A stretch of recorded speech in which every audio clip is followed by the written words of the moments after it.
ఈరోజు రాష్ట్రంలో forest department బాగానే పనిచేస్తూ ఉంది. ఇంకా వాళ్ళ బలోపేతం చేయడానికి ఈ రెడ్ శాండ్ ఉండే ఏరియాలో అంతా కూడా ప్రొటెక్షన్ నీట్గా చేయడానికి అనేక చర్యలు తీసుకుంటున్నాం. అందులో భాగంగానే మీకంతా కూడా తెలుసు, ఉమ్మడి రాష్ట్రంలో 2010లో మొట్టమొదటిసారి ఫారెస్ట్ డిపార్ట్మెంట్కి ఇండిపెండెన్స్ తర్వాత 376 వెహికల్స్ కొనడం జరిగింది.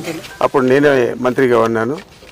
మరి ఇప్పుడు తిరిగి మళ్ళా ఒక్కొక్క సర్కిల్కు 10 బండ్ల చొప్పున 70 బండ్లు కొనడం జరుగుతోంది. ఈరోజు అందులో భాగంగానే ఇనాగరేట్ చేసాము.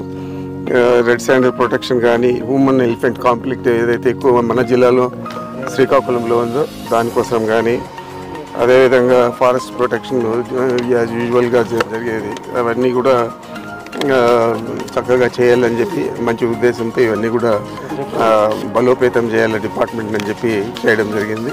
ఇది మంచి శుభసూచకం. ముఖ్యమంత్రి గారు దీనికి అనుమతి ఇవ్వడం, ఇవన్నీ కొనడం, మా డిపార్ట్మెంట్ చక్కగా పనిచేయాలా, చాలా ఇబ్బందులు ఉన్నాయని చెప్పిన తర్వాత వారు